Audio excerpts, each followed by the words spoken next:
اول د هر څه دمخه د ښاغلي صدرالدین صاحب او ټولو ملګرو مننه کوم. دا لومړی ځل دی زه چې پاکستان یونیورسټي یا د پاکستان بلوچستان ایالت کې یونیورسټي خپله ګورم.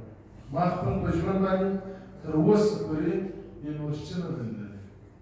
حالانکه زه د غازي امان الله خان د علي لیسې یا غازي امان الله خان های سکول د پرنسپل په توګه 18 کاله کېږي کار کوم. ما تر اوسه پورې یونیورسټي نه ده لیدلې. او بل دغه ستاسې کومه اداره چې هر چا جوړه کړې ده دا د خیر اقدام هر چا اخیستی دي، زه هغه ته آفرین وایم او لوی څښتن دې په هر کار او هر مراد کې پوه شولې بریالی ولري. راځو به دې ته موږ چې دلته راسو دا یونیورسټي ته زه خپله داسې یو قسم داسې احساس کوم لکه زه چې ډېر د یو 9مې پېړۍ یا د 8مې پېړۍ انسان راغلی یم، د 21مې پېړۍ د انسانانو سره کښېنم. راځو به دې ته چې زموږ افغان کډوال دا کوم چې تاسې کوم پروګرام شروع کړی دی چې افغان کډوال څنګه وکولی شي زموږ د ورور هېواد پاکستان په یونیورسټیانو کې یا په پوهنتونونو کې برخه واخلي. د دې تر زما خپل په تجربه زما خپل په نظر باندې چې خبرې راسره اوږدې نه شي، اول اصلي دا دی چې تاداب باید سم کښېښودل شي. د یو ماشوم د یو نیالګي حیثیت لري، باید د دې تاداب سم کښېښودل شي. زه راځم زموږ مشکلات دا اوس زه په حیث د یو سکول د پرنسپل هغه های سکول دا کوم لفظونه چې تاسې وایاست انګلیش دي مقصد ستاسې د ادارې دي نور دي، زه د دې سره بلدتیا نه لرم. وجه چې شته وجه دا نه ده چې زه ټمبل یم، وجه دا ده چې ما ته هغه شرایط نه دي برابر کوم چې پوه شولې د دې تعلیم یا د دې معیار زه پوره کړم. زما په کلاس کې زما په سکول کې زه د یو کیمپ خبره نه کوم، نه د یو سکول خبره کوم. زه په بلوچستان کې د 10 کیمپو چې زموږ افغان کډوال دي د دې ټولو هغه د زړه بړاس د زړه خبره چې ده هغه ستاسې مخکې ږدم. خصوصا تاسې مشران چې ناست یاست دغه زموږ خبره تاسې د دغه یونیسیار والا او ګورنمنټ سره ایښولی شئ. زموږ په پنهالو کې درسي مواد اوس راوړل شو.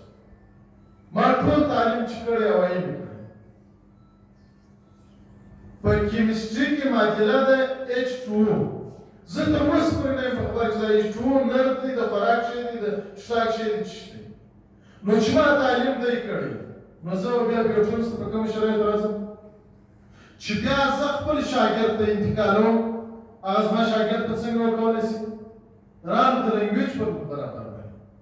زما ټول تعلیم په پښتو دی، خو د پښتو تر څنګ باید ما ته د انګلیش یو داسې لار وښودل شي، یو داسې اکاډمي یا فرضاً دننه په سکول کې د زده کوونکو دپاره د زده کړو اسانتیا داسې برابره شي. یونیسیار دا دونه مصارف دا دونه کیسې چې کېږي پر دې باندې باید وشي چې پوه شولې دا زموږ تعلیم په ښه کوالټي کې وشي. زموږ تعلیم چې دی د افغان کډوالو په کیمپو کې زه د ټولو ادارو چې یو پنسل راکړي یم زه مننه کوم، چې یو پنسل راکړي یم زه مننه کوم. دا د تقریباً 30 کاله 15 کاله مسلسل ملګري ملتونه یونیسیار او حکومت پاکستان زموږ سره مرستندوی دي. زه سلام ورته کوم، خو یو شی وایم چې زما هر شی باید په کوالټي کې شي. زما تعلیم باید په کوالټي کې شي. زموږ تعلیم داسې دی بیا د بیمار که لکه پلاستیکي پتنۍ یا چینایي لوښ. اوس چې زه راغلم کله سټیج ته راځم بیا زما دا شان زما تعلیم او دا تعلیم دونه فرق لري لکه مځکه وسمه. اوس راځو د کمپیوټر لیب په برابر باندې ما 10 کاله مسلسل ما مبارزه وکړه. 10 کاله بعد ما د کمپیوټر لیب راکړل شو. اوس دلته اشتهارات خپرېږي په اخبارونو کې په سوشل میډیا باندې چې افغان کډوالو ته موږ دا زمینه سازي کوو، دا کوو، دا کوو، دا کوو. خو زه د دغه چې تا کوم معیار ایښی دی یا د پوهنتون کوم معیار دی چې زه راځم هغه پراټیس ما سره نشته. ته چې کار کوې یونیسیاره تا ته وایم هر هغه اداره چې د افغان کډوالو دپاره کار کوي ته باید باید په ضرورت سره د سټارټ څخه باید ته کار سم وکړي. تر اوسه پورې ما درته وویل چې درسي مواد ما ته په 2021 او په 22 کې راوړل چې تر اوسه پورې استعمال شوي نه دي. یعنې د 1980 څخه تر 2021 پورې ما تر اوسه پورې تعلیم هوایي کړی. ما زما بچي زما ورور زما هر افغان کډوال تعلیم هوایي کړی. یو شی مې ستاسو څخه دا ریکویسټ دی، دا د زړه براس په دې خاطر ستاسو مخ ته ږدم. زموږ خو دا خلک یا کښېني یا نه کښېني یا زموږ خبرې اوري. زه به د ځان نه بې ادبي معاف کړم، یوه خبره وکړم دوی پر ما وخت دا انتقاد کوي، مختلفې ادارې دا خبره کوي چې ظاهر پښتون ډېر غږېږي. ظاهر پښتون باید ونه غږول شي. ظاهر پښتون باید هغه غوښتنې ونه کړي چې پوه شولې هغه د صفاون لپاره دي. دا په اطمینان وایم دا ویډیو دا ریپورټ باید خپرېږي. دا په چیلنج وایم ټول پر ما باندې نور یو شی نه غواړم، موږ تعلیم معیاري غواړو. زه دا زما بچي چې راغلي دي ته اوس پوښتنه ځینې وکړه وایي ABC الفابet توري ته راته ووایه دی درته ویسي. نو دی به د پوهنتون دغه د فزیک کیمستري و جیولوجي و میت څنګه ووایي؟ وجه دا ده که چیرې تاسې غواړئ چې د افغان کډوالو تعلیم اوچت شي، راوړل شي، دا سطح یې لوړه شي، پکار دا ده چې د افغان کډوالو په ټولو پړغالو کې، په ټولو کیمپو کې، په ټولو اروي کې باید تعلیم ته یونیسیار خاصه توجه وکړي. د یو ملک د یو ټولنې یا سوسایټي پرمختګ چې دی هغه یوازې تعلیم دی. زموږ ټول تعلیم چې دی ما درته وویل چې یو پنسل د کومک راسره کړی موږ یې مننه.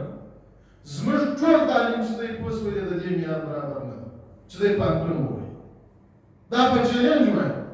یا چې زه ما شاګرد تر اوسه پورې په دې خبر نه چې کمپیوټر نر دی که ښځه ده، کمپیوټر د خوراک شی دی که د پوښاک شی دی، نو هغه به یونیورسټي ته څنګه لاره پیدا کړي.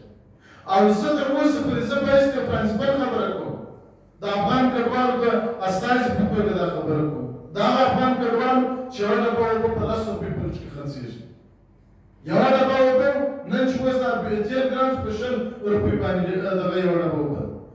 یعنې چې د هغه کډوال په استازیتوب باندې زه دا خبره کوم چې زما خپله تعلیم هوایي شوی دی. اناګلو پخوا موږ ته پښتو کې زموږ ته اناګانو نیکګانو نکلونه کول چې ادم خان دی و شیرني دی و پلانی دی و قسم دی که زموږ د تعلیم د هغه د یوې غشي زه دا درته کوم سره د دین سره افغان کډوال ډېر لوستي بچیان ته هم یو افغان کډوال یې دا به وي بل به وي.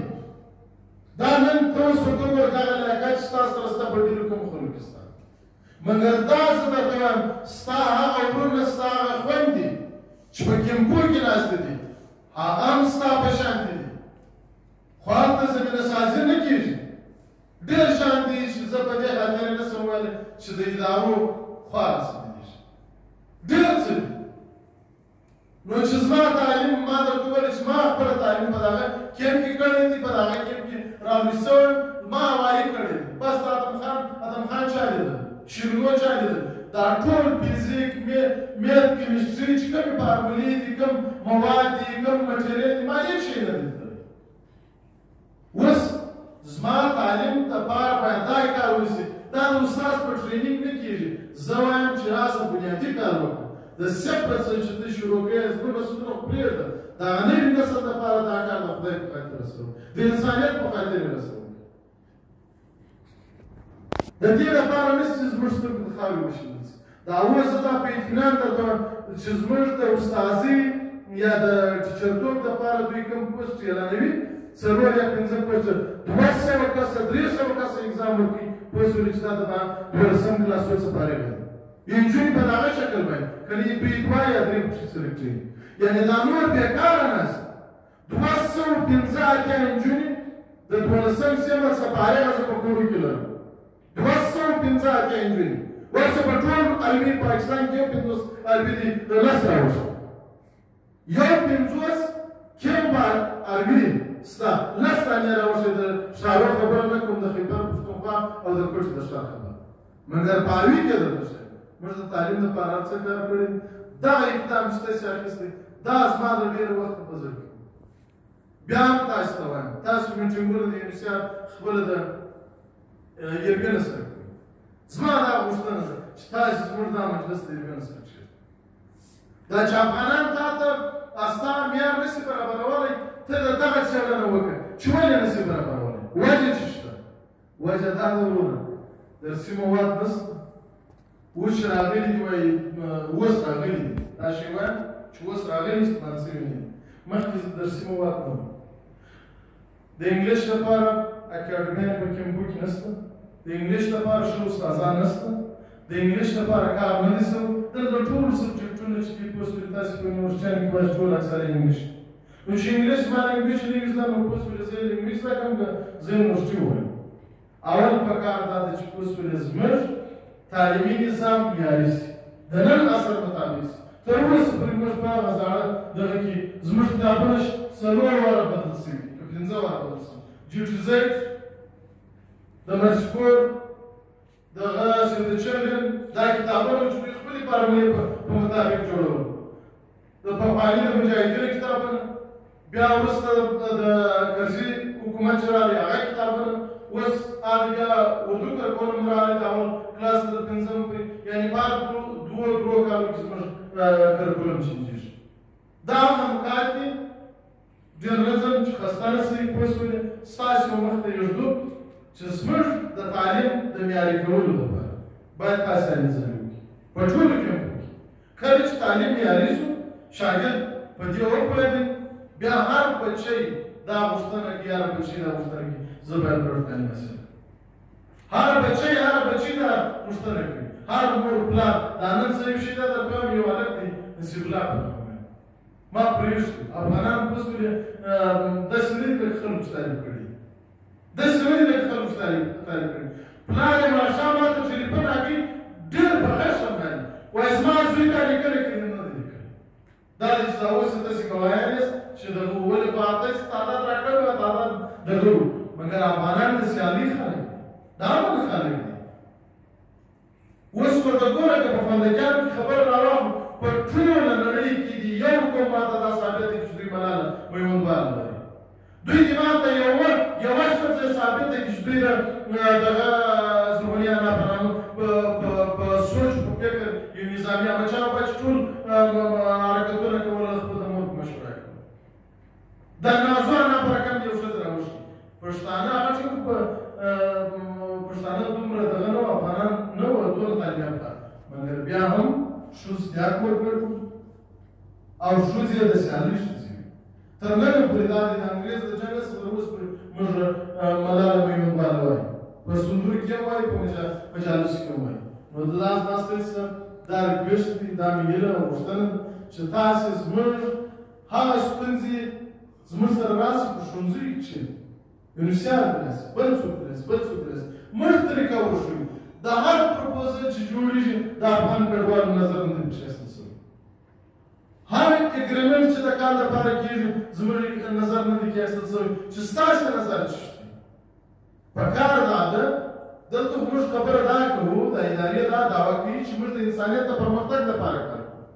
زما مشکل چې حلیږي زه درته وایم زما نظر نه اخیستل کېږي نو بیا هم ستاسې کور ودانۍ وایم یقیني ډېر خوشحاله شوم دومره خوشحاله یم باور په خدای وکړي زه دا سوچ کوم چې موږ تلاګه د بیوټلز یونیورسټي پرې راکړل شوی خو یوه هیله مې دا ده چې هر ښوونځی موږ په سرانانو کې بله لیسه لرو د مسلم خراسانیانو لیسه د هغه شاګردانو ته باید سټوډنټ ته دعوت ورکړو په زاړه کیمپ کې د سید جمال الدین افغاني په نامه باندې لیسه لرو هغه ته باید دعوت ورکړي په سرخاب پنډغالي کې د اجرات په نامه باندې لیسه لرو هغه ته باید دعوت ورکړي دا رقم مسلم باغ لورغایي کې شاګي کې ګرجنګل کې دغه کوم زموږ افغان کډوال چې دي په پنجپای په محمدګیرو کې دغه ټولو ته باید دعوت ورکړل شي موږ دا نه غواړو چې یوازې زه لالا یم نور دې نه یا موږ په دې باندې خلکو ډېر خط ایستلو زموږ ټول افغانان زموږ لالاګان نو دا مې هیله او غوښتنه په لنډو ټکو کې مې دغه مجلس ته تکشیر شول بیا هم ستاسې کور ودانوي مننه